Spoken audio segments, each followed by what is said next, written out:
नमस्कार, जय हिंद साथियों। आप सभी का स्वागत है रीयूनियन आईएएस के इस प्लेटफॉर्म पर। जैसा कि हमने आप लोगों से वादा किया था कि हम हिस्ट्री की एक सीरीज़ लेकर के आएंगे और इस सीरीज़ के माध्यम से हम आधुनिक भारत के इतिहास के संदर्भ में आपके जो डाउट्स हैं या जो एक कनेक्टिविटी की कमी है उस कमी को दूर करने का प्रयास करेंगे। हमारा ये जो प्लेटफॉर्म है रीयूनियन आईएएस का, ये पॉलिटी के क्षेत्र में भी आपके लिए कार्य कर रहा है। वीके त्रिपाठी सर के द्वारा हफ्ते में 3 दिन एक वैल्यूएबल इनपुट आपको उपलब्ध करवाया जाता है, जिसके माध्यम से आप अपनी जो यूपीएससी प्रारंभिक परीक्षा की तैयारी है या अन्य स्टेट परीक्षा की स्टेट सर्विसेज जो है उनकी परीक्षा की जो तैयारी है उसमें आप बहुत अच्छा जो है वो कर सकते हैं। तो इस चैनल पे बने रहें, इसको सब्सक्राइब करें, शेयर करें अपने दोस्तों के साथ में। आज हमारा जो टॉपिक है ये बहुत इंपॉर्टेंट टॉपिक है, क्योंकि ये टॉपिक कहीं ना कहीं इतिहास के बारे में हमारी समझ को विकसित करेगा, खास तौर पर आधुनिक इतिहास के बारे में। हमारा जो टॉपिक है आज का, इस टॉपिक का नाम आपको दिख रहा होगा। ये हमारा जो टॉपिक है आज का, ये है भारत में ब्रिटिश शक्ति का विस्तार। तो इस टॉपिक के ये टॉपिक इसलिए भी इंपॉर्टेंट है क्योंकि इस टॉपिक के बाद ही आप ये समझ पाएंगे कि किस तरीके से जो विद्रोह हैं भारतीय समाज में वो होने लगे, चाहे अंग्रेजों को लेकर के हो, चाहे सामाजिक स्तर पे हो, चाहे वो आदिवासी स्तर पर हो, चाहे वो धार्मिक चीजों को लेकर के किए गए आंदोलन हो। तो वो आंदोलनों की पृष्ठभूमि भी यहीं से बनने स्टार्ट होगी। इसके अलावा एक और चीज इस लेक्चर के माध्यम से आप समझ पाएंगे कि किस प्रकार से ब्रिटिश शक्ति के विस्तार होने के साथ साथ ब्रिटिश आर्थिक नीतियां प्रारंभ हुई और उन आर्थिक नीतियों के माध्यम से भारत में शोषणकारी जो शक्तियां थी वो शक्तियों का उदय हुआ और उन शोषणकारी शक्तियों के कारण जो है वो भारत में विद्रोहों का जो समय था वो आ गया, है ना। इसमें चाहे किसान विद्रोह हो, चाहे वो आदिवासी विद्रोह हो, चाहे वो जन विद्रोह हो, ये विद्रोह जो है वो भारत में कैसे प्रारंभ हुए। तो ये टॉपिक बड़ा ही महत्वपूर्ण रहने वाला है। इसलिए जो भी मैंने आपको बात बताई है इनको आप नोट करते हुए भी चलेंगे और समझते हुए भी चलेंगे कि किस प्रकार से ये चीजें आपके लिए महत्वपूर्ण होने वाली हैं। ठीक है भाई, समझते हैं। तो जैसा कि हम जानते हैं कि 2 युद्ध अंग्रेजों के लिए भारत में अपनी शक्ति को स्टैब्लिश करने के लिए, स्थापित करने के लिए 2 युद्ध बहुत महत्वपूर्ण रहे। पहला युद्ध जो था वो था 1757 में हुआ बैटल ऑफ प्लासी, प्लासी का युद्ध। प्लासी का युद्ध क्यों महत्वपूर्ण था? प्लासी का युद्ध वह युद्ध था जिस युद्ध के माध्यम से अंग्रेजों ने अपनी शक्ति का विस्तार बंगाल क्षेत्र में किया, क्योंकि बंगाल क्षेत्र व्यापारिक दृष्टिकोण से भी महत्वपूर्ण है और राजनीतिक दृष्टिकोण से भी महत्वपूर्ण है, क्योंकि एक बड़ा टेरेस्ट्रियल एरिया उस समय बंगाल में हुआ करता था, जिसमें हम आज का बंगाल, बांग्लादेश, उड़ीसा और बिहार वाला क्षेत्र शामिल कर लें तो ये पूरा का पूरा क्षेत्र जो है वो अंग्रेजों के कहीं ना कहीं इनडायरेक्ट कंट्रोल में आ जाता है after battle of Plassey, Plassey के युद्ध के बाद। पर क्योंकि प्लासी का युद्ध ऐसा युद्ध नहीं था जिस युद्ध को अंग्रेजों ने अपनी शक्ति के बल पर जीता हो। प्लासी का युद्ध एक ऐसा युद्ध था जिसे छल के बल पर जीता गया था।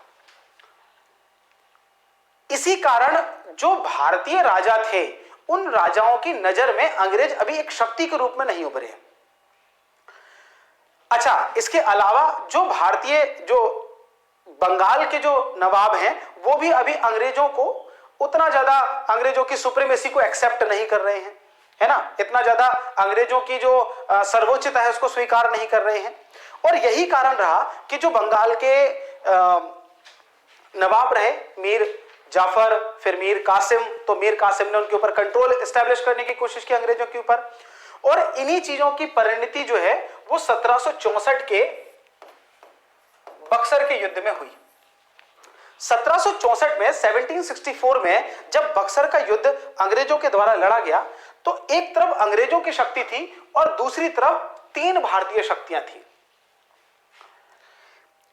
बंगाल के नवाब, अवध के नवाब और शाह आलम द्वितीय जो कि दिल्ली के बादशाह थे, है ना, जो मुगलों में लेटर मुगल्स में आप उनको देखते हैं।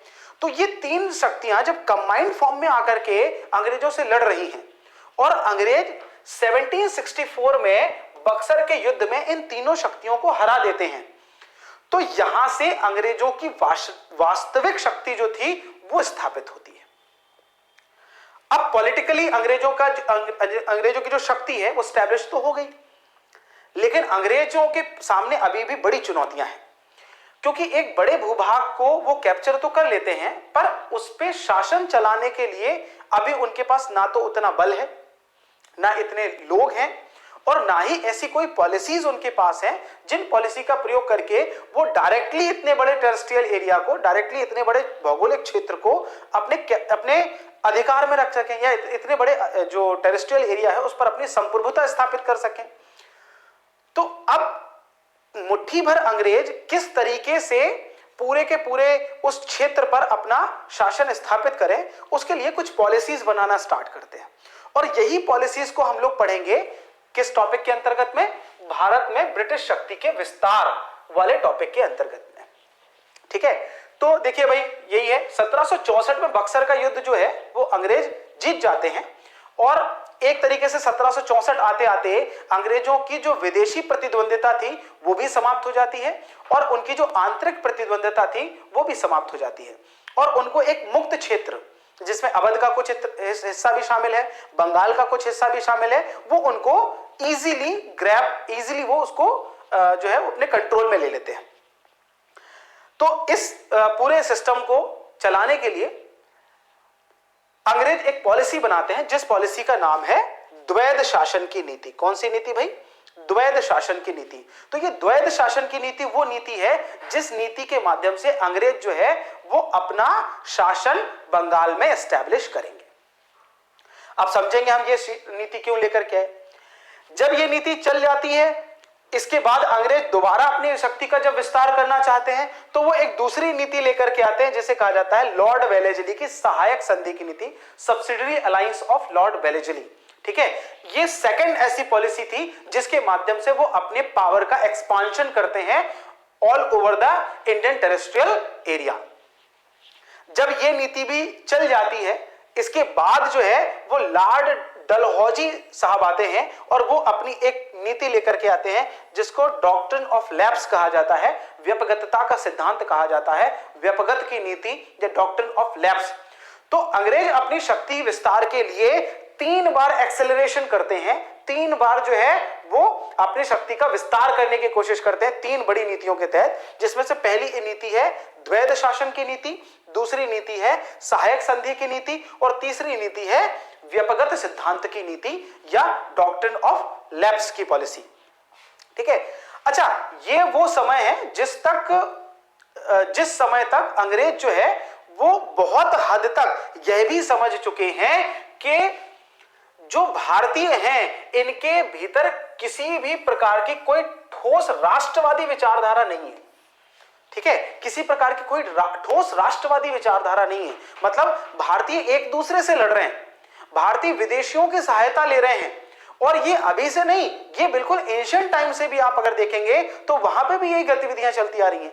तो अंग्रेजों का ये एक चीज को लेकर के तो माइंड बड़ा क्लियर हो गया था कि भारतीयों के पास कोई ठोस राष्ट्रवादी विचारधारा नहीं है, तो मैं easily divide and rule policy का प्रयोग करके इनको आपस में लड़वा सकते हैं, आपस में इनको जो है वो इनकी टक्कर करवा के बीच में हम जो है वो फायदा उठा सकते हैं। तो ये अंग्रेजों का माइंड इस बात को लेकर के बड़ा क्लियर हो गया था।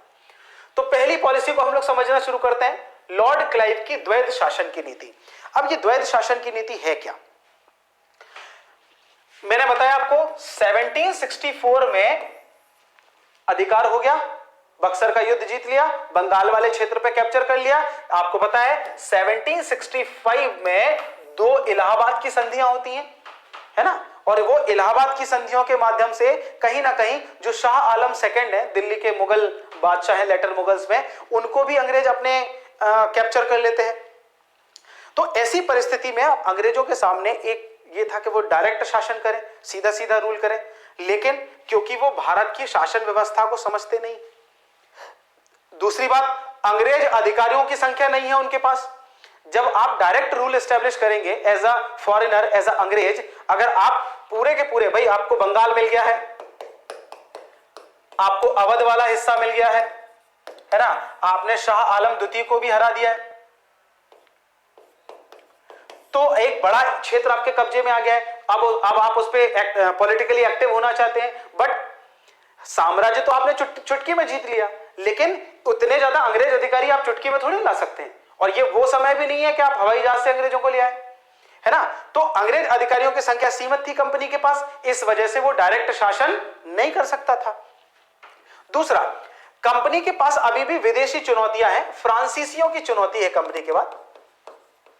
अभी भी फ्रांसीसी जो है वो भारत में एक्टिव हैं, और इन फ्रांसीसियों से डायरेक्ट लड़ाई लेना अंग्रेजों के लिए भी संभव नहीं था, क्योंकि उन्हें कहीं ना कहीं भारतीयों की आवश्यकता पड़ेगी, तभी जाकर के वो लड़ाई कर पाएंगे। तो इस वजह से भी उन्होंने द्वैध शासन स्थापित किया। अब द्वैध शासन क्या है इसके बारे में अभी आपको बताऊंगा, पर इसको स्थापित क्यों करना पड़ा अंग्रेजों को, अभी हम पहले उसके पीछे के कारणों को समझेंगे, ठीक है। अच्छा, स्थानीय राजाओं और व्यापारियों के विरोध से बचने के लिए, अगर अंग्रेज डायरेक्ट अपना शासन करने लग जाते तो स्थानीय राजा अंग्रेजों का विरोध करने लग जाते, क्योंकि विदेशी शक्ति है। इसके अलावा जो व्यापारी वर्ग है वो भी अंग्रेजों का कहीं ना कहीं विरोध करने लग जाता, क्योंकि व्यापारी पहले ही नाराज है। मैंने आपको बताया 1757 में जब अंग्रेजों ने प्लासी का युद्ध जीता और अपना पपेट रूलर बंगाल पे स्टैब्लिश कर दिया, अपना एक कठपुतली शासक बंगाल पे स्थापित कर दिया, तो अंग्रेजों ने अपने लिए मुक्त व्यापार मांगा, फ्री ट्रेडिंग राइट, मतलब इनके ऊपर टैक्सेशन नहीं लगेगा, टैक्सेशन इंप्लीमेंट नहीं होगा। लेकिन इंडियन ट्रेडर्स के ऊपर तो अभी भी टैक्सेशन इंप्लीमेंट हो रहा है। तो इस कारण क्या हो रहा है, इंडियन ट्रेडर्स, भारतीय व्यापारी जो हैं वो अंग्रेजों से खुन्नस खा के बैठे हुए हैं, अंग्रेजों से नाराज चल रहे हैं। क्यों नाराज चल रहे हैं? क्योंकि उनके ऊपर टैक्स लग रहा है तो उनके प्रोडक्ट महंगे बिक रहे हैं, और अंग्रेजों के ऊपर टैक्स नहीं लग रहा है तो अंग्रेजों के प्रोडक्ट सस्ते बिक रहे हैं। तो इस वजह से इंडियन ट्रेडर्स जो है ना, उनका धंधे जो है ना वो चौपट होने लग गए, इंडियन ट्रेडर्स जो है उनका व्यापार चौपट होने लगा। तो ऐसी परिस्थिति में उन्हें व्यापार बंद करके गांव की तरफ भागना पड़ रहा है, ग्रामीण परिवेश की तरफ भाग रहे हैं वो, है ना। तो इस वजह से भी वो अंग्रेजों से नाराज हैं। तो अगर वो डायरेक्ट शासन करने लग जाते हैं तो अंग्रेजों को कहीं ना कहीं डर था कि भारतीय व्यापारी उन्हें ऐसा नहीं करने देंगे, भारतीय व्यापारी उन्हें इस मामले में कहीं ना कहीं परेशान करेंगे। अच्छा, इसके अलावा क्या था, अंग्रेजों की सीधी सीधी एक पॉलिसी थी, उन्हें ज्यादा से ज्यादा प्रॉफिट चाहिए था, अधिक से अधिक लाभ चाहिए था। अब मुझे आप एक बात बताइए कि यदि आप राजनीति में आते हैं तो राजनीति तो लाभ के लिए होती ही नहीं है, राजनीति तो होती है वेलफेयर के लिए। अब अगर अंग्रेज डायरेक्ट रूल करने लग जाते तो उतने क्षेत्र की पूरी जो जनसंख्या है उसके सुविधाओं पर, उसकी हेल्थ पर, उसके जो सोशल वेलफेयर है उस पर भी अंग्रेजों को पैसा खर्च करना पड़ता। अंग्रेज बिल्कुल पैसा खर्च नहीं करना चाहते हैं, सिर्फ अधिक से अधिक लाभ कमाना चाहते हैं, ठीक है।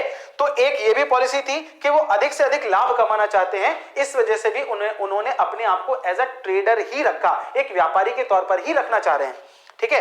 अच्छा, इसके अलावा अंग्रेजों को यह भी डर था कि अभी तो भाई ब्रिटिश ईस्ट इंडिया कंपनी है, अब ईस्ट इंडिया कंपनी जो है अगर ये राजनीति में आ जाएगी तो ब्रिटिश पार्लियामेंट जो है वो ईस्ट इंडिया कंपनी को जो राइट देके रखे हुए हैं, जो अधिकार देके रखे हुए हैं, हो सकता है उन अधिकारों को खारिज कर दे। तो कहीं ना कहीं ब्रिटिश पार्लियामेंट का भी एक डर अंग्रेजों के भीतर में बसा हुआ है कि अगर हम डायरेक्ट एक्टिव पॉलिटिक्स में आते हैं तो कहीं हो सकता है कि हमारे वो अधिकारों को भी खत्म कर दिया जाए। तो ये भी एक कारण था जिस कारण से जो रॉबर्ट क्लाइव हैं वो डायरेक्ट पॉलिटिक्स में नहीं आ रहे हैं, वो द्वैध नीति का पालन कर रहे हैं। इसके अलावा एक सबसे बड़ी समस्या ये थी कि यदि आप पॉलिटिक्स में आते हैं, आप उस पूरे क्षेत्र पर डायरेक्ट राजनीति एस्टेब्लिश करना चाहते हैं तो आपको लोकल लैंग्वेज का आना बहुत जरूरी है। आप स्थानीय लोगों से संवाद कैसे करेंगे? आप मान लीजिए वहां के राजा बन गए तो आपको लोगों की समस्याओं को सुनना पड़ेगा, उन्हें सॉल्व करना पड़ेगा। तो अंग्रेजों को कोई स्थानीय भाषा नहीं आती थी। यह भी एक बड़ा कारण है कि 1764 में बक्सर का युद्ध जीतने के बाद भी अंग्रेजों ने डायरेक्ट रूल एस्टेब्लिश नहीं किया, ठीक है। तो अब बात आ जाती है कि द्वैध शासन था क्या, एक्चुअल में द्वैध शासन था क्या। तो हम इस द्वैध शासन को समझने की कोशिश करते हैं कि भाई ये द्वैध शासन क्या है, समझने की कोशिश करेंगे। देखिए,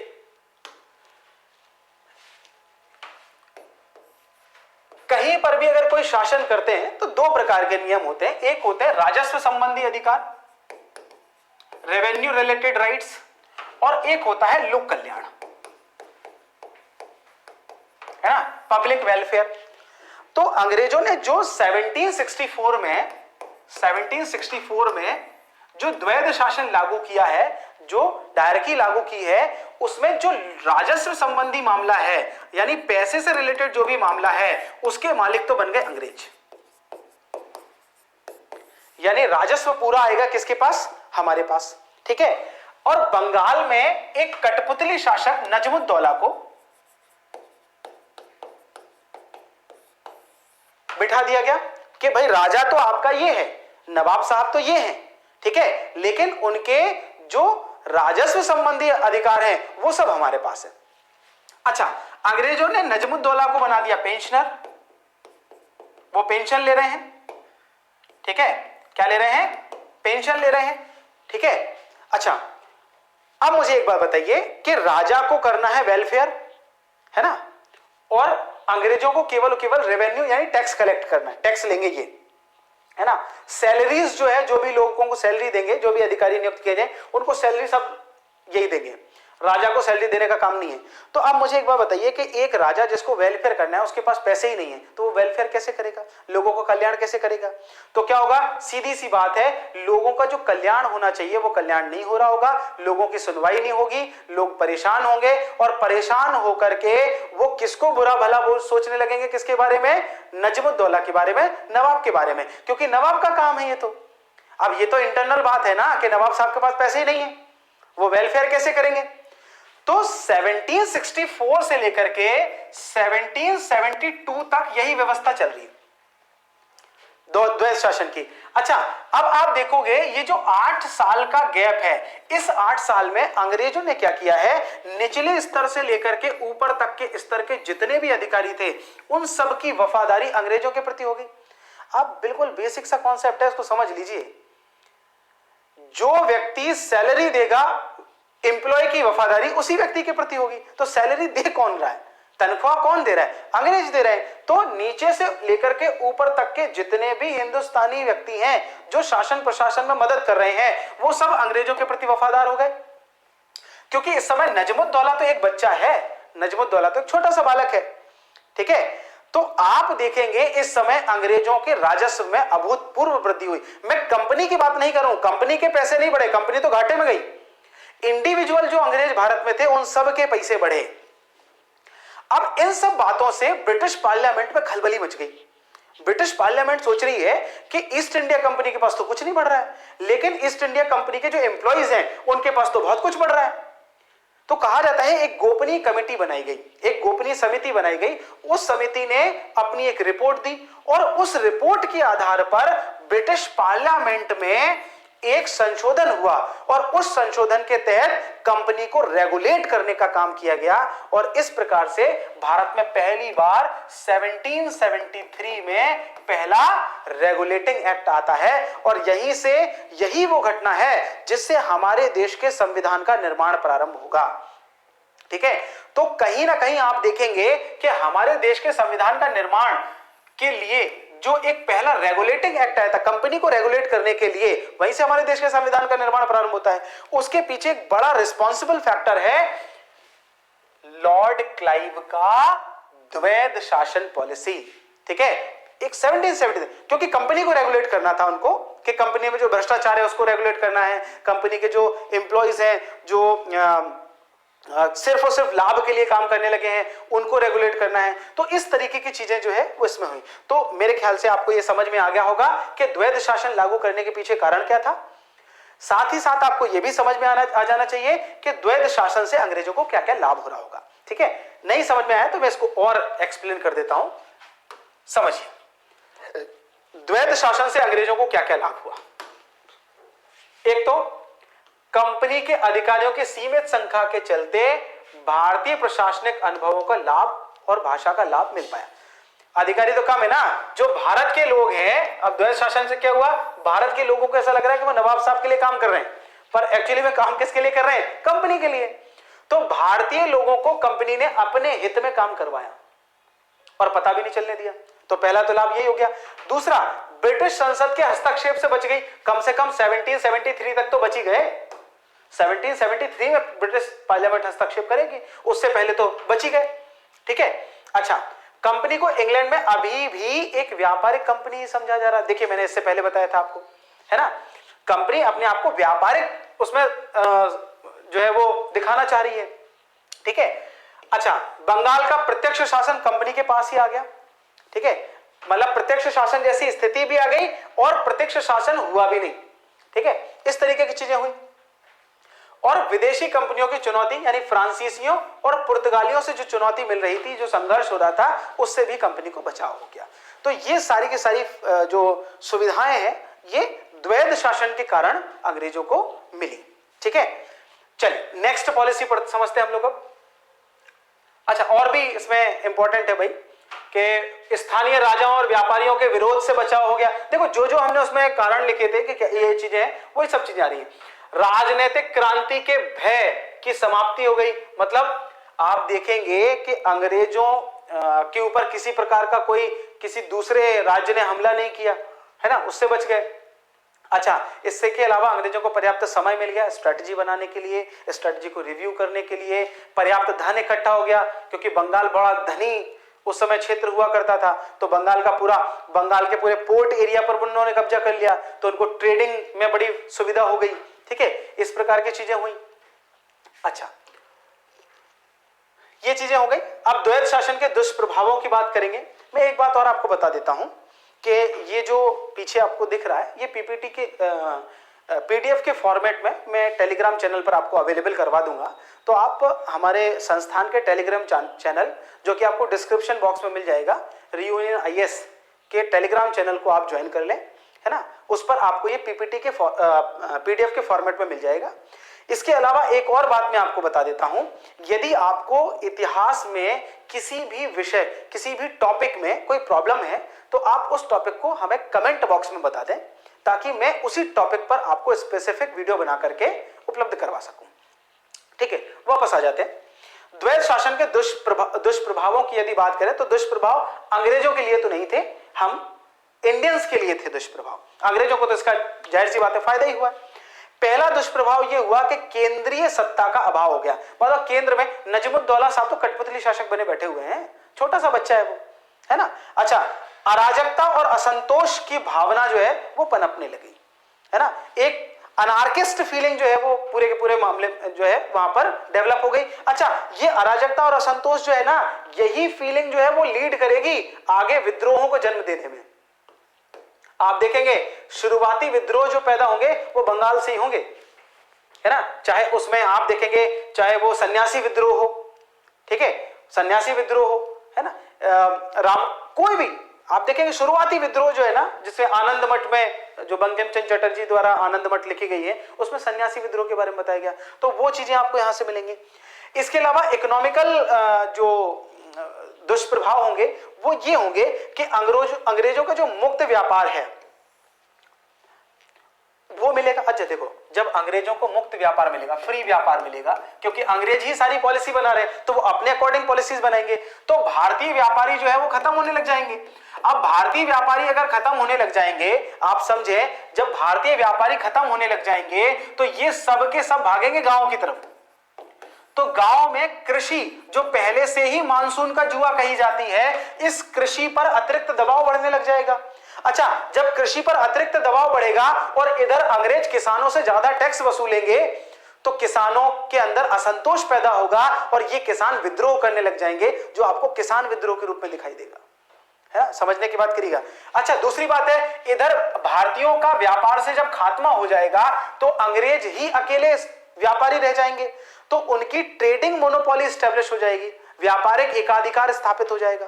और जब अंग्रेजों का व्यापारिक एकाधिकार होगा तो वो दोनों प्रकार से लूटना शुरू कर देंगे। एक तरफ तो जो है वो टैक्स कलेक्ट करके लूट रहे हैं किसानों के माध्यम से, और दूसरी तरफ व्यापारी बन के लूट रहे हैं, क्योंकि भारतीय व्यापारी तो समाप्त हो जाएंगे, आप उनको धीरे धीरे करके उनको खत्म ही कर दिया जाएगा अंग्रेजों के द्वारा।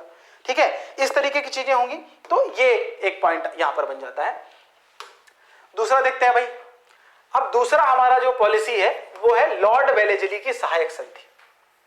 ठीक है, ये सेकंड पॉलिसी है, ये सेकंड हथकंडा है जो अंग्रेजों के द्वारा अपनाया गया था भारत में शक्ति का विस्तार करने के लिए। देखो प्रारंभिक तौर पर कौन सा हथकंडा अपनाया गया? द्वैध शासन की नीति।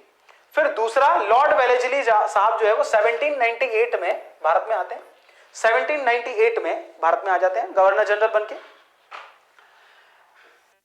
ठीक है। अच्छा, वो साम्राज्य विस्तार करना चाहते हैं और वो चाहते हैं कि अंग्रेजों का प्रभाव जो है वो पूरे भारत पे हो। भारत में अगर कोई देसी राजा भी शासन कर रहा है तो वो भी अंग्रेजों के प्रभाव से मुक्त ना हो। तो इसी के लिए जो है वो भारत में एक संधि को इंट्रोड्यूस करते हैं जिसको सब्सिडरी अलायंस कहा जाता है, यह सहायक संधि कहा जाता है।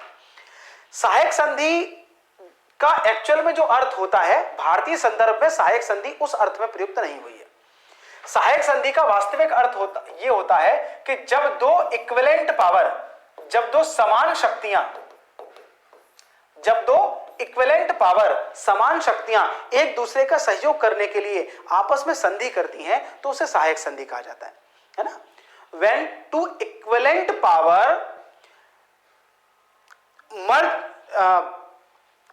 एक दूसरे का decided to support each other, है ना, तो उनके बीच में जो ट्रीटी होगी उसको हम लोग क्या बोलेंगे? सहायक संधि बोलेंगे, ठीक है। लेकिन भारत में ऐसा नहीं हुआ। भारत में एक बड़ी शक्ति, क्या है भाई? एक बड़ी शक्ति की सहायता, एक बड़ी शक्ति की सहायता जब छोटे छोटे राज्यों ने ली, है ना, छोटे छोटे राज्यों ने ली, तो उसको हमने क्या कहा? सहायक संधि। यही लॉर्ड वेलेस्ली की सहायक संधि थी, ठीक है। तो भाई समझते हैं हम लोग लॉर्ड वेलेस्ली की सहायक संधि क्या थी, इस संधि की विशेषताएं क्या थी, इसके प्रावधान क्या थे, इनको हम लोग समझने की कोशिश करते हैं। पहला प्रावधान इसका है कि जो भी रियासत इस संधि को स्वीकार करेगी वो कंपनी की स्वीकृति के बिना, यानी कंपनी की परमिशन के बिना अपने राज्य में किसी शत्रु राज्य के व्यक्ति को शरण या नौकरी नहीं देगी। इसको सिंपली समझ लो आप। अंग्रेजों के शत्रु थे फ्रांसीसी। कौन है भाई? फ्रांसीसी। सबसे बड़ी चुनौती फ्रांसीसियों से ही मिल रही है, केवल भारत में नहीं, विदेशों में भी, यूरोप में भी मिल रही है, अमेरिका में भी मिल रही है। फ्रांसीसी ही सबसे बड़े दुश्मन हो रहे हैं। तो अब क्योंकि फ्रांसीसी जो है वो भारतीय राजाओं के दरबार में हुआ करते थे और उनके दरबार में नौकरियां भी करते थे, तो अंग्रेजों को कोई एक ऐसा सिस्टम चाहिए था जिससे फ्रांसीसियों का भारतीय राजाओं के दरबार से पत्ता कट हो जाए। तो उन्होंने जानबूझ करके ये पॉइंट इसमें डाल दिया कि आप किसी भी शत्रु राज्य के व्यक्ति को शरण या नौकरी नहीं दोगे। तो जो भी राज्य सब्सिडरी अलायंस को एक्सेप्ट करेगा वो बाय डिफॉल्ट इस बात को एक्सेप्ट कर लेगा कि वो फ्रांसीसियों से कोई दोस्ती नहीं रखेगा। तो अंग्रेजों के लिए तो वही काम हो गया ना, हींग लगी ना फिटकरी और रंग भी चोखा, है ना। तो ये चीज हो गई। दूसरी बात है, रियासतें कंपनी की अनुमति के बिना, अब समझिएगा, जो भी रियासत सब्सिडरी अलायंस पे सिग्नेचर करेगी वो कंपनी यानी ब्रिटिश ईस्ट इंडिया कंपनी से पूछे बिना किसी दूसरे राज्य के साथ युद्ध नहीं करेगी। समझिए, संप्रभुता पूरी की पूरी खत्म हो गई है। अच्छा, संधि भी नहीं करेगी, ट्रीटी भी नहीं करेगी और दोस्ती भी नहीं करेगी। मतलब आप देखो अंग्रेजों ने कितनी चालाकी से एक भारतीय राजा का दूसरे भारतीय राजा से मिलना बंद करवा दिया। अब इसमें होगा क्या फायदा कि अंग्रेज जो है ना वो भारतीयों के बीच में ब्रिज का काम करेंगे, सेतु का काम करेंगे, बिचौलिए का काम करेंगे। ठीक है, काय का काम करेंगे? बिचौलिए का। यानी अगर किसी एक राजा को किसी दूसरे भारतीय राजा से मिलना है तो उसके लिए अंग्रेजों की परमिशन लेनी पड़ेगी।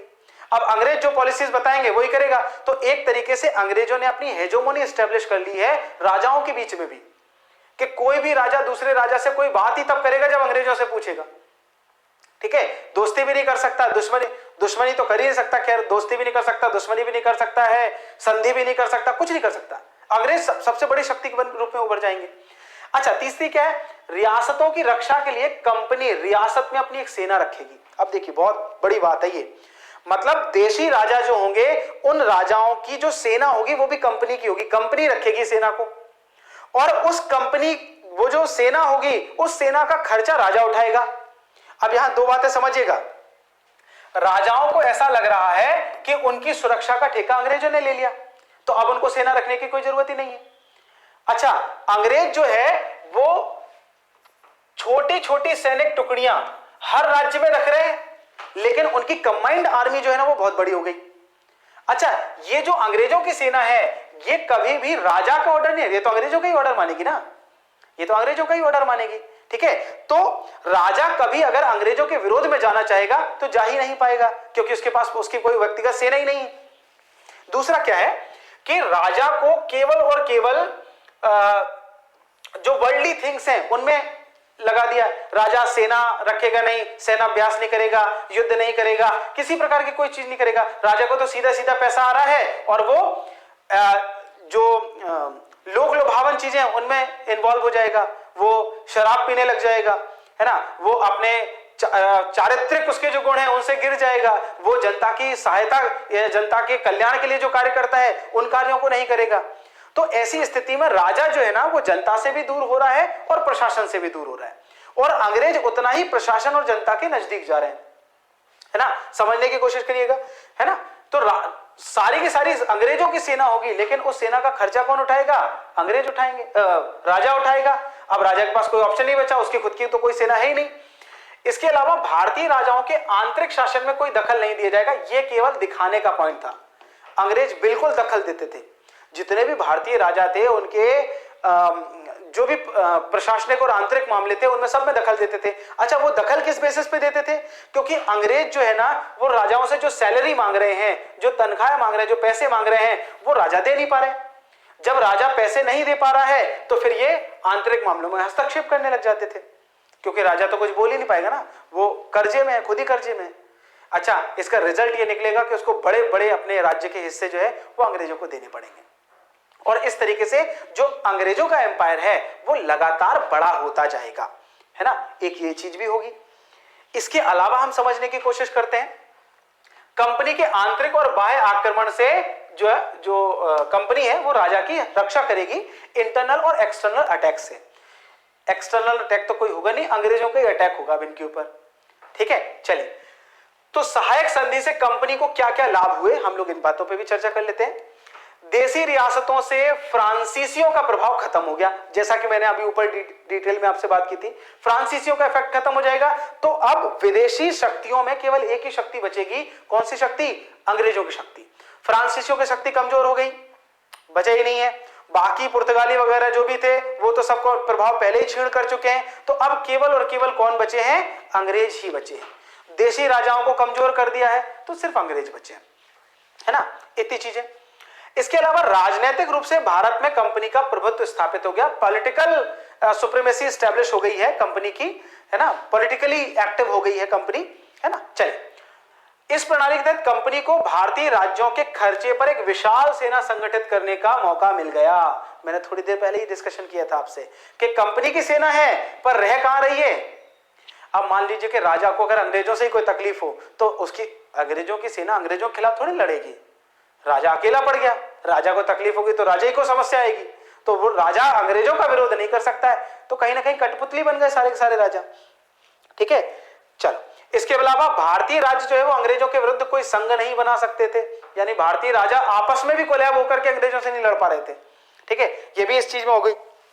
अच्छा, भारतीय राजाओं के बीच में कंपनी मध्यस्थ बन गई, बिचौलिए का काम करने लग गई। ठीक है, तो ये सारे के सारे लाभ जो है वो सब्सिडरी अलायंस से या सहायक संधि से अंग्रेजों को हुए। चलिए, सहायक संधि का रियासतों पर क्या प्रभाव पड़ा इसको हम लोग समझेंगे, है ना। मतलब इंडियन जो प्रिंसली स्टेट थे उन प्रिंसली स्टेट्स पे क्या क्या इफेक्ट पड़े सब्सिडरी अलायंस के। तो पहला इफेक्ट तो यही पड़ा कि भारतीय जो राजा हैं उनकी विदेश नीति रह ही नहीं गई। विदेश नीति पर सीधा सीधा किसका अधिकार हो गया? अंग्रेजों का अधिकार हो गया, है ना। अच्छा, इसके बाद क्या हुआ भाई? जो रियासतें हैं उनके शासकों की शक्ति समाप्त हो गई और वो नाम मात्र के शासक रह गए। मैंने बताया था ये आपको। सेना पर अत्यधिक खर्च हुआ जिसके कारण रियासतों की इकोनॉमी बिगड़ गई, और जब वो खर्चा नहीं उठा पाए तो उन्हें अपने बड़े बड़े प्रदेशों को अंग्रेजों को देना पड़ा, क्योंकि सैलरी नहीं दे पा रहे थे तो बड़े बड़े प्रदेश देने पड़े। अच्छा, जिन राज्यों ने संधि स्वीकार करी उन्हें स्थानीय सेना रखने का अधिकार नहीं था, जिन जिन ने भी। तो इसलिए जो राजा है वो तो सैनिक रूप से बेरोजगार हो ही गया, उस राजा के जो सैनिक थे, अब जरा समझने की कोशिश करिएगा।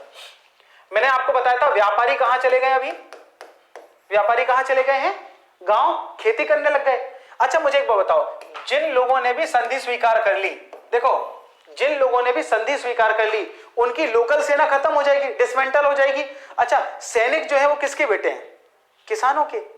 तो अगर लोकल सेना डिसमेंटल हो जाएगी, केवल अंग्रेजों की सेना रहेगी, तो वो सैनिक भी बेरोजगार होंगे, और वो बेरोजगार होंगे तो कहां जाएंगे, गांव जाएंगे और खेती करने की कोशिश करेंगे। तो देखो अभी व्यापारी आ गए, गांव आकर के खेती करने लग गए, अब सारे के सारे सैनिक भी पहुंच गए, सैनिक भी क्या करने लगेंगे, अब खेती। तो देखो खेती पर अतिरिक्त भार बढ़ेगा, और इधर अंग्रेज टैक्स भी बढ़ाएंगे खेती पर। तो देखो एक तो ज्यादा लोग हो गए खेती करने के लिए, और दूसरा अंग्रेजों ने टैक्स बढ़ा दिया खेती पर। तो अब क्या होंगे भाई, विद्रोह होने शुरू होंगे। देखो सिपॉय म्यूटनी, सैनिक विद्रोह का मुख्य कारण भी यही होगा भाई साहब, क्योंकि अंग्रेजों की पॉलिसीज ऐसी होंगी जो अब हर एक सिपाही जो है वो किसान का बेटा है, और किसान वहां मरा जा रहा है, तो अपने पिताजी के दुख को देख करके बेटे को तो दुख होगा ही ना, भले वो अंग्रेजों की सेना में हो। तो वो अंग्रेजों की सेना में होने के बावजूद भी अंग्रेजों का विरोध करने लग जाएगा। तो इस तरीके से जो है वो जो सैनिक विद्रोह है उनकी भी पृष्ठभूमि यहां से तैयार होगी। ठीक है, अच्छा इसके बाद हम देखेंगे जो देसी रियासतें हैं उनमें अंग्रेजों की पॉलिसी के कारण लघु कुटीर उद्योग, स्मॉल स्केल इंडस्ट्रीज जो है ना, उनका डिक्लाइनेशन शुरू हो जाएगा। और स्मॉल स्केल इंडस्ट्रीज का अगर डिक्लाइनेशन शुरू होगा तो जाहिर सी बात है कि ये भी कहां पहुंचेंगे, गांव जाएंगे, खेती करेंगे। वही जब कुछ नहीं होता, अभी कोरोना काल में भी हमने देख लिया, जब हमारे पास कुछ नहीं बचता है ना, तो हम गांव ही एकमात्र विकल्प बचता है कि गांव जाएं, खेती करें। अब जो जिस आदमी के पास गांव ही ना हो वो बेचारा कहां जाए। ठीक है, चलिए इसके बाद हम लोग देखेंगे कि जितने भी ब्रिटिश राज्य हैं, जो भी कंपनियां हैं, देसी रियासतें जो है ना, वो देसी रियासतों के जो राजा हैं वो क्योंकि ब्रिटिश ईस्ट इंडिया कंपनी पर डिपेंडेंट हो गए थे, तो उनके राजा अकर्मण्य हो गए, विलासी हो गए, भोग विलास में लगने लग गए, है ना, एक्सेसिव प्लेजर में हो गए। तो इस वजह से जो है उनकी मेहनत करने की क्षमता खत्म हो गई। अब वो अंग्रेजों का विरोध चाह के भी नहीं कर सकते थे, क्योंकि उनको तो यही हो गया था कि भाई हमको आ रही है पेंशन और हमें नहीं लेनी है कोई टेंशन। तो इस तरीके से हम देखते हैं कि जो भारतीय राजाओं की शक्तियां हैं वो भी छीण होने लग गई। सहायक संधि का मूल्यांकन आप लोग खुद इसका मूल्यांकन लिखिएगा कि भाई किस तरीके से लाभदायक थी या किस तरीके से जो है वो नुकसानदायक थी। ठीक है, तो ये मूल्यांकन आप लोग करिएगा इसका। अब हम लोग आज का जो अंतिम हमारा सिद्धांत है हम उसको समझने की कोशिश करते हैं, डलहौजी का व्यपगत सिद्धांत। देखिए ये अंतिम कील था, क्योंकि इस व्यपगत सिद्धांत के बाद ही 1857 की क्रांति हो जाएगी, है ना। यानी लॉर्ड डलहौजी, अभी तो हम सब झेल रहे थे, पहले हमने द्वैध शासन भी झेल लिया है, अब हमने सहायक संधि भी झेल ली, हम मान रहे हैं। हमारे देश की जनता बड़ी आशावादी है, वो आशा लगा करके बैठी हुई है कि कहीं से कोई चमत्कारी पुरुष आएगा, अंग्रेजों से लड़ेगा, जीतेगा और वही हमारा राजा बन जाएगा। पर भारतीय जनता ने बड़े लंबे समय तक इंतजार किया, कोई चमत्कारी पुरुष नहीं आया। राजा भी सब एक तरीके से विलासी हो गए, पेंशन लेकर के अपना अपना देखने लग गए केवल। ठीक है, अंग्रेजों के शोषण करी नीतियां जो है वो जारी रही, अंग्रेजों का शोषण हद से ज्यादा बढ़ता गया, तो फिर जनता ने खुद कमान संभाली जब हद से ज्यादा बढ़ गया। और देखिए अगर राजा ने हराया होता तो राजतंत्र स्थापित होता, लेकिन जनता ने हराया, अंग्रेजों किसने हराया, जनता ने हराया, इसीलिए जनतंत्र स्थापित हुआ, यानी लोकतंत्र स्थापित हुआ। ठीक है, चलिए तो लॉर्ड डलहौजी के व्यपगत सिद्धांत क्या था। यह व्यपगत सिद्धांत, लॉर्ड डलहौजी जो है वो शायद टेम्स नदी के जल को हाथ में लेकर के कसम खा के निकला था कि मैं पूरे के पूरे भारत को अंग्रेजी साम्राज्य में मिला के रहूंगा। तो गंगा, अगर हिंदुस्तानी होता तो कहता गंगा जल लेके निकला था, लेकिन ब्रिटिशर्स है तो लंदन की टेम्स नदी को ही कई जल लिया होगा, क्योंकि उसे लंदन की गंगा बोलते हैं। तो ये इसने साम्राज्य विस्तार की नीति अपनाई और इसने कहा कि भाई हम हर चीज को अपने देश में मिला लेंगे। जब लॉर्ड डलहौजी भारत में आया था तो उस समय जो है वो भारत में 3 कैटेगरी के स्टेट हुआ करते थे, 3 श्रेणी के राज्य हुआ करते थे। पहली श्रेणी वे राज्यों की थी, ऐसी रियासतें जो कभी भी ब्रिटिश शासकों के अधीन नहीं रही हैं, यानी कभी भी ईस्ट इंडिया कंपनी की गुलाम नहीं रही है, कभी भी ईस्ट इंडिया कंपनी के अंडर में नहीं रही है। तो ऐसी जो देखो पहले एक बात समझ लो जरा, लॉर्ड डलहौजी का जो व्यापकगत सिद्धांत है वो सिद्धांत ये कहता है कि कोई भी ऐसा व्यक्ति जिसका उत्तराधिकारी नहीं है ना, सक्सेसर नहीं है, वो राज्य जो है वो अंग्रेजों के उसमें शामिल होगा, है ना। डॉक्ट्रिन ऑफ लैप्स ये कह रही है। इसके अलावा अगर कोई ऐसा राज्य है जिसका उत्तराधिकारी नहीं है और वो गोद लेने की कोशिश कर रहा है तो उसको गोद नहीं लेने दिया जाएगा, गोद निषेधित है, ठीक है। यानी अडॉप्ट नहीं कर सकता किसी बच्चे को, यानी अपने सक्सेसर को वो अडॉप्ट नहीं कर सकता, है ना। नो अडॉप्टेशन पॉलिसी, उसका खुद का बच्चा होगा तो ही वो राजा बनेगा, अदरवाइज अडॉप्ट नहीं कर सकता। एक और इसमें पॉलिसी ये थी कि अगर कोई राज्य है उसमें अच्छे तरीके से शासन नहीं हो रहा है, सुशासन नहीं है, तो उस राज्य को भी अंग्रेज जो है वो खत्म कर देंगे और अपने राज्य में मिला लेंगे। जैसे अंग्रेज बड़ा सुशासन स्थापित करके रखे हुए, ठीक है। तो इस तरीके की पॉलिसीज बना करके ओवरऑल ऐसा था कि डलहौजी को सारे राज्यों को, जितने भी स्टेट्स हैं उनको हड़प करना था और ब्रिटिश साम्राज्य में मिलाना था, ब्रिटिश भारत में मिलाना था, ठीक है। चलिए तो समझते हैं 3 कैटेगरी के राज्य हुआ करते थे जिनको गोद लेने के अधिकार के तहत रखा गया था। तो प्रथम कैटेगरी ऐसी थी जो कभी भी अंग्रेजों के अधीन नहीं रही है, ऐसे लोग रियासतें जो है वो गोद ले सकती थी, है ना। इनके ऊपर गोद निषेधित कानून का जो है प्रयोग नहीं होता था। दूसरी रियासत या दूसरी श्रेणी ऐसी श्रेणी थी जो पहले कभी मुगल सम्राट के अधीन रही है, मुगल सम्राट के, या फिर पेशवाओं के अधीन रही है। पेशवा खत्म हुए अभी रिसेंटली, जब ये आए तो उसके पहले ही पेशवा खत्म हुए, वो कहानी मैं आपको बताऊंगा, ठीक है। तो पेशवाओं के जो है अधीन रही है, लेकिन अभी अंग्रेजों के अधीन है। तो इस श्रेणी के शासक जो है वो गोद ले सकते थे, गोद ले सकते थे, लेकिन गोद लेने से पहले एक बार अंग्रेजों से पूछना पड़ेगा, ठीक है। यानी क्या लेना पड़ेगी, आज्ञा लेनी पड़ेगी, परमिशन लेनी पड़ेगी, उसके बाद आप गोद ले सकते हैं, ठीक है। तो परमिशन लेनी पड़ेगी। तीसरी श्रेणी वो श्रेणी थी जो ऐसे राज्य थे जिनका निर्माण अंग्रेजों ने किया है, ऐसे राज्यों को गोद लेने का कोई अधिकार नहीं था, ठीक है। बेसिकली अंग्रेजों जो है अंग्रेज इसमें शामिल करते जा रहे हैं, ठीक है। तो ये 3 पॉलिसी इसमें थी। अब हड़प नीति की हम लोग समीक्षा करेंगे।